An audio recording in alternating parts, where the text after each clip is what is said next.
음. 자, 여러분 안녕하십니까? 자, 오늘은 우리가 이제 법의 의미와 목적 해가지고 단어는 일상생활과 법이지 11단원입니다.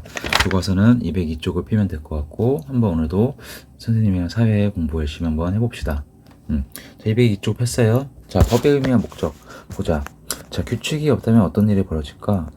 학교에 있는 매점에 대한 그림이 나와 있네. 자, 근데 어때? 자, 왼쪽 그림을 보게 되면은 아주 완전 난장판이지? 여기서 장사를 하고 있는 분도 어때? 학생들이 완전 난장판으로 하고 있으니까 곤란에 빠진 상황이고 완전 난장판이야. 줄도 안 서고 새치기하고 서로 자기가 사고 싶은 거 달라고 빨리 외치고 있고 쓰레기는 막 버리고 있고 완전 난리입니다.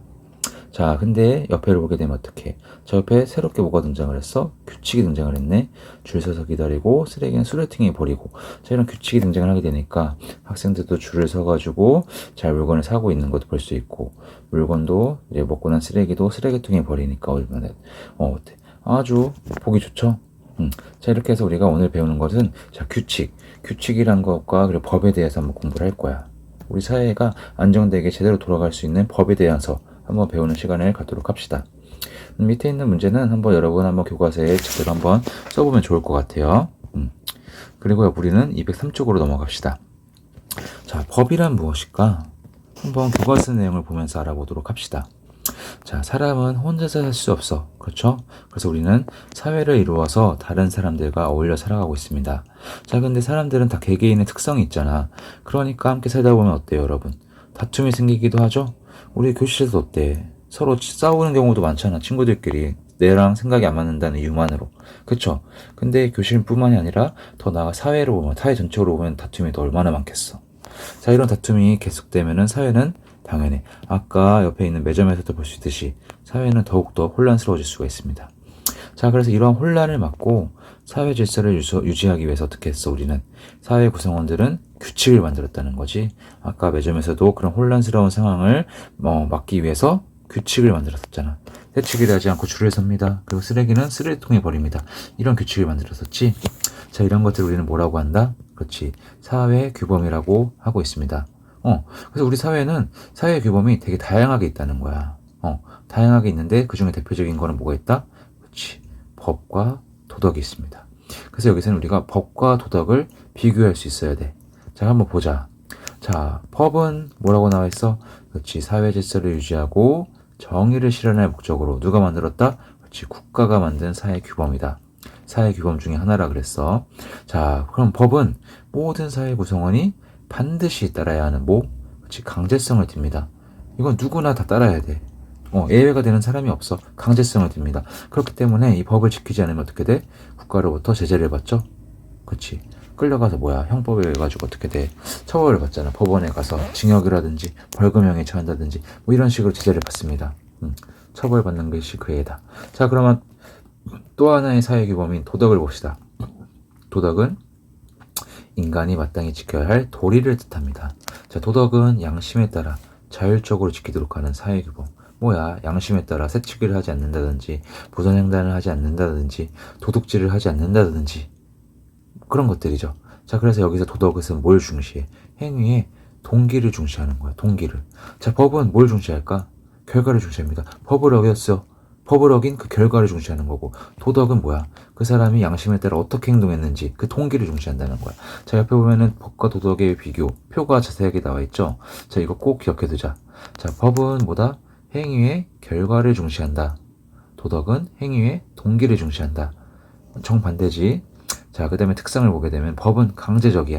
누구나 무조건 법을 따라야 돼. 반드시 따라야 되는 강제성이 있다는 거고, 도덕은 양심에 따라 자율적으로 지키는 거잖아. 자율적이야. 자기 양심에 어긋나서 자기가 안 하면 그만이야. 알겠어요? 자율성에 따른다. 자, 위반하는 경우 법을 지키지 않았다. 국가에 의한 제재, 처벌을 받게 되겠죠. 자, 도덕을 지키지 않았어?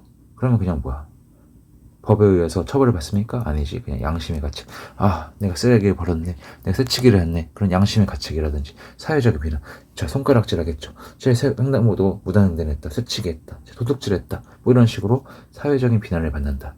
이런 식으로 법과 도덕은 사회 규범에 속하지만 정반대되는 성격을 지니고 있다. 기억을 합시다. 알겠죠? 자, 밑에를 보자. 자, 일상생활을 지켜주는 법. 자, 사회기금 중인 하나인 법에 대해서 한번 더 자세하게 봅시다. 자, 우리의 일상생활은 수많은 법의 영향력 속에서 이루어진다는 거야. 자, 학교 생활을 예로 들어볼까? 자, 학생들은 교육기본법에 따라 중학교까지 의무교육을 보장받고, 자, 우리는 중학교까지는 무조건 학교를 다녀야 돼. 중학교까지는. 자, 만약에 중학교를 집에서 보내지 않았다. 그러면 그 부모는 어떻게 돼? 교육기본법을 지키지 않은 거에 따라서 처벌을 받게 됩니다. 알겠죠? 자, 그 다음에 학교급식법. 자, 우리 학교에 다니는 사람들은 학교급식법에 따라서 철저하게 나라에서 관리되는 급식을 먹게 됩니다. 그렇죠? 자, 그리고 등하굣길도 어때? 도로교통법에 따라서 어떻게 돼? 학교 근처는 다 어떻게 스쿨존으로 지정이 돼 있죠? 그래서 어린이 보호구역으로 지정이 되고, 자, 차량들 같은 경우도 어떻게 돼? 시속 30km 이상으로 속도로 달리면 안 되잖아. 민식이법이나 이런 것들도 다 뭐야? 어린이 보호구역에서 적용이 되는 것들이죠? 또한 학교 주변은 청소년 보호법에 따라서 해로운 환경으로부터 보호를 받습니다. 자, 여기서 말하는 청소년 보호법은 뭐냐? 학교 근처. 이런 곳에는 청소년에게 유해되는 것들은 들어올 수가 없어. 술집이라든지 아니면은 뭐 나쁜 도박장이라든지 무슨 PC방이라든지 이런 것들, 해로운 것들 있죠. 그런 것들은 학교 근처 몇 미터 이내에는 들어설 수가 없습니다. 이런 것들도 다 보다 청소년 보호법이라는 법에 따라서 보호를 받고 있다는 거야. 그렇죠? 자, 학교 생활뿐만이 아니라 우리가 태어나는 거, 취업하는 거, 결혼, 사망에 이르기까지 우리는 전생에 걸쳐서 뭐의 보호를 받는다는 거야? 그렇지. 법의 보호를 받기도 하면서 규제를 받으면서 살아간다는 거야. 알겠어요? 즉, 우리는 일상생활에 모든 것이 뭐와 관련되어 있다? 법에 관련되어 있다. 우리의 생활과 동떨어져 있는 게 아니라 되게 밀접하게 연결되어 있는 거야. 우리도 여러분, 법이라는 것이 되게 와닿지가 않지. 왜냐면 우리 청소년들 같은 경우 어때? 14세 미만 같은 경우는 촉법소년이라 그래서 아무리 나쁜 짓을 해도 사회에서 미성숙한 사람이니까, 용서해주는 그런 게 있단 말이야. 그렇기 때문에 법에 대한 거를 우리가 제대로 받아본 적이 없어. 하지만 우리가 더 나이를 먹게 되고 15세 이상이 되면 어떻게 돼? 법에 대한 처벌을 받게 돼. 우리가 나쁜 짓을 저지른다, 도둑질을 한다, 친구를 때린다, 뭐 이런 식으로 하게 되면 우리는 법에 의해서 처벌을 받게 됩니다. 알겠어요? 그렇게 우리는 일상생활에 법이 정말 밀접하게 연결되어 있으니까 지금부터라도 우리는 법에 대한 준수를 해야 된다는 것을 명확하게 인지를 하고 있어야 돼. 사진으로 보는 생활 속 법이라고 밑에 나와 있네. 자, 학교 주변, 자, 어린이 보호구역이라 그래서 뭐야? 식품 안전 보호구역도 있네. 그래서 어린이 건강을 해칠 수 있는 식품 판매할 수 없다. 이런 것도 있고. 자, 많이 보던 거죠?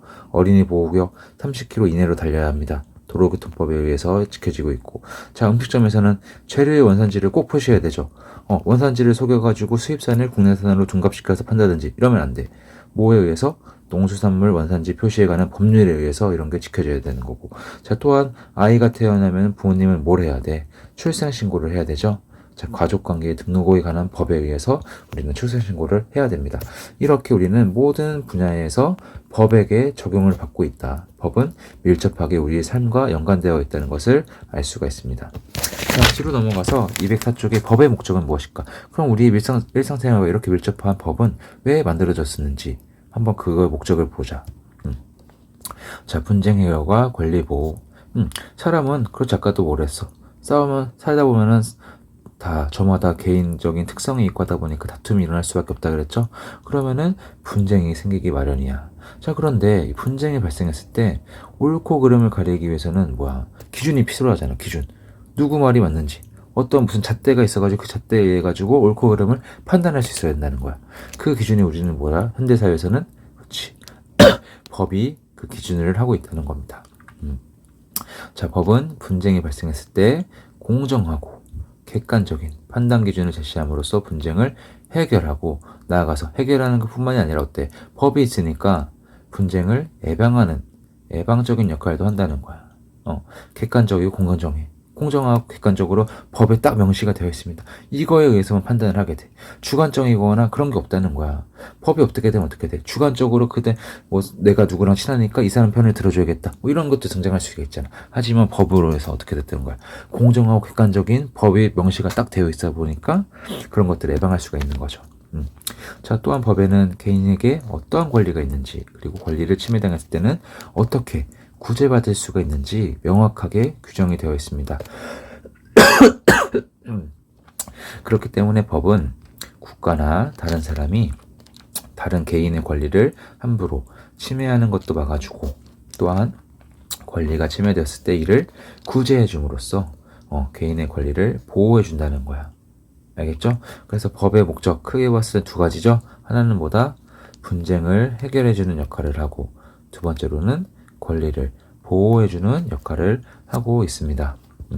자, 이처럼 법은 통치 수단이나 처벌을 위해 누구를 벌하기 위해서만 있는 게 아니야. 그게 목적이 아니라 법은 뭐다? 분쟁을 해결해 주고 우리 국민들의 권리를 보호해 주기 위해서 만들어진 거라는 거지. 알겠어요? 그래서 우리는 법을 지키면 모두에게 이익이 된다는 사실을 우리는 반드시 인지를 하고 법을 잘 지키는 준법 정신을 키워나가야 됩니다. 알겠죠? 자, 밑에는 또 뭐가 있을까? 사회 질서를 유지하는 기능도 하나 봐. 자, 법이 없다면 어떤 일이 벌어질까? 자, 당연히 옳고 그름을 따질 기준이 없기 때문에 사람들 사이 다툼이 벌어져, 분쟁이 벌어져. 해결하기 쉬워? 해결하기 어렵겠지. 나쁜 짓을 한 사람도 기준이 없으니까, 처벌할 근거가 없으니까 처벌하지 못하게 되었고, 당연히 사람들의 범죄는 늘어날 수밖에 없겠지. 자, 이렇게 법이 없다 보면은 사회는 무질서해지고 혼란스러워져서 우리는 불안한 생활을 할 수밖에 없을 거야. 자, 근데 하지만 아니죠. 법이 명확하게 있죠. 자, 법이 있다 보니까 우리는 이런 다툼을 해결하고 범죄로부터 사람을 보호해줄 수가 있어. 사회 질서를 유지하는 것을 누가 한다는 거야? 법이 한다는 거야. 그렇죠? 자, 만약에 물건 훔친 거에 대한 법이 없다고 생각을 해봐. 그럼 사람들이 처벌을 받지 않다 보니까 어떻게 되겠어? 더욱더 많은 물건 훔치겠죠? 사회가 더 혼란스러워질 거야. 자, 스쿨존에서 30km 이내로 달리는 그런 법이 없다고 해봐. 그러면 학교 근처인데도 불구하고 학생들이 왔다 갔다 하는 곳인데도 불구하고 차량들이 더욱더 과속으로 다닐 겁니다. 그러면은 안전사고가 더욱더 많이 발생할 수밖에 없겠지. 이렇게 사회 질서를 유지하기 위해서 이러한 것들을 어떻게 나쁜 짓을 하는 사람들로부터 질서를 지키기 위해서 어떻게 한다는 거야? 법이 있다는 거지. 어렵지 않죠? 자, 그래서 우리는 뭐하다? 법이라는 것은 분쟁을 해결하고 권리를 보호해주는 역할을 하기도 하고, 또한 우리의 사회를 질서를 유지해주는 역할도 한다. 는 것을 우리는 여기서 알 수가 있습니다. 밑에 보면은 그래서 분쟁을 해결하고 권리를 보호하는 법이 나와 있어. 자, 뭐라고 나와 있어? 자, 결함이 있는 자전거를 타다가 사고가 났대. 그러니까 당연히 뭐라고 해? 손해를 배상해달라 그랬어. 근데 만약에 법이 없다 그러면 어떻게 돼? 야, 법에 이런 게 없는데? 우리 너희 손해배상할 그런 법이랑 근거가 없는데 우리가 뭘 손해해줘? 배째? 배째 막 이렇게 할 거 아니야. 그치, 여기도 뭐라고 했어? 조심히 탔어야지. 배상은 안 돼. 하지만 법이라는 게 존재하다 보니까 어떻게 돼? 법에 뭐라고 나와 있다는 거야? 자, 제주물의 결함으로 신체에 손해를 끼쳤을 때는 그걸 만든 제조업자가 손해를 배상해야 한다. 하니까 그 물건을 만든 제조업자가 피해를 입은 소비자에게 손해를 배상해야 되는 거죠. 자, 이렇게 법이라는 게 있어서 우리는 분쟁을 해결해주고 우리의 권리를 보호받을 수가 있는 것입니다. 자, 옆으로 넘어가 보자. 자, 그리고 법의 궁극적인 목적이 나옵니다. 자, 별표 쳐보자. 뭐라고? 정의 실현을 목적으로 한다. 정의, justice. 정의 많이 알고 있죠? 정의란 모든 사람이 차별받지 않고 공평한 기회를 얻으며 자신의 능력과 노력에 따라 정당한 대가를 받는 것을 뜻한다. 공정한 사회. 그런 거 다 뭐야? 정의가 구현되는 사회인 거지? 자, 법은 노력한 만큼의 대가를 받을 수 있도록 개인의 권리를 보호해야 되고, 다른 사람에게 피해를 준 사람은 제재해야 돼. 그걸 통해서 뭘 이루는 거야? 그렇지. 최종적으로는 이런 것들을 통해서 정의로운 사회를 이루고자 하는 거야. 알겠어요? 또한 법은 공동체 구성원의 합의. 그렇지. 누구 개인적으로 개인이 만든 게 아니잖아. 공동체 구성원 모두가 모여가지고 합리적으로 공정하고 객관적인 법을 만든 거죠. 그러니까 개인이나 소수 집단의 이익이 아닌 모든 구성원, 우리 국민들의 모든 구성원의 이익, 공공복리를 추구하는 것을 목적으로 한다는 거야. 자, 그래서 이런 법이 목표라는 것을 알 수 있는 구체적인 사례가 나와 있습니다. 자, 이것은 서양의 법원과 우리 대한민국의 법원 앞에 있는 상들이야. 조각상들이야. 자, 서양의 법원상 보자. 정의 여신상이라고 불리는데, 자, 서양의 여신상 둘 다 뭘 들고 있지? 저울을 들고 있네. 저울. 다 뭘 말하는가? 그렇지. 저울은 평등한 판단을 상징한다는 거야. 자, 누구에게나 법은 공평하게, 평등하게 작용을 한다는 거죠. 누구에게나. 어느 한쪽으로 기울어지지 않는다는 거야. 돈이 많다고 해서 이쪽에 기울여서 판결을 한다던가, 가난하니까 더욱더 가중한 처벌을 한다던가, 이런 식이 아니라 누구나 동등하게 처벌을 받는다. 법은 그렇다는 걸 강조하고 있는 거고. 자, 서양의 정의 여신상은 칼을 들고 있네. 뭐라는 거야? 법의 강제성. 법은 반드시 지켜져야 돼. 강제성이 있다 그랬죠? 그걸 말하기 위해서 칼을 들고 있는 거고. 자, 우리나라의 정의의 신상은 법전을 들고 있네. 뭐라고 하는 거야? 법전에 나와 있는 법에 따라서 다 모든 것을 판결하겠다. 규칙과 기준의 적용을 상징을 한다는 거지. 알겠어요? 그래서 법이 구체적으로 말하고 있는 바를 이 정의의 신상으로도 우리는 알 수가 있습니다. 자, 그럼 밑에서는 나만의 정의의 신상 만들기가 나와 있네. 자, 여기 빈칸에 정의의 신상이 빈칸이 있죠? 자, 그래서 내가 정의의 여신에게 주고 싶은 선물 2가지를 그려보고 그 선물을 주고 싶은 이유를 법의 목적과 관련지어 써보자 라고 나와 있습니다. 자, 여러분 그러면 어떻게 하느냐? 자, 시간표에 내가 네이버 폼으로 여러분이 여기다 학습 교과서에다가 한 거를 사진 찍어서 올릴 수 있도록 만들어 둘 거야.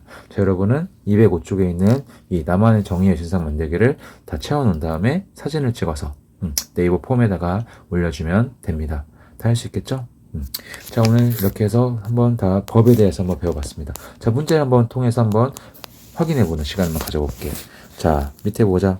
자, 땡땡땡은 사회 질서를 유지하고 정의를 실현할 목적으로 국가가 제정한 사회 규범이다. 뭐야? 법이지? 자, 법은 물을 띤 사회 규범이기 때문에 법을 지키지 않으면 국가로부터 제재를 받는데 뭐였죠? 아까 법은 뭘 띠고 있다? 강제성을 띠고 있다 라고 나와 있었죠. 자, 그럼 법과 대비되는 뭐가 있었어? 사회규범 중에 하나로 도덕이 있었는데 도덕은 강제성이 있습니까? 아니요. 양심에 맡기는 게 바로 도덕이었죠. 그래서 강제성이 아니라 도덕 같은 경우는 자율성이라고 그랬어. 자, 그래서 이렇게 우리 법에 대해서 한번 공부해봤습니다. 자, 다음 시간에는 교과서 뒤에 있는 206쪽 법의 종류와 특징에 대해서 공부를 해보도록 할 거예요. 자, 오늘 네이버 폼 과제 꼭 해결해 주도록 하고 오늘도 다 같이 공부하느라 고생 많았어요. 안녕.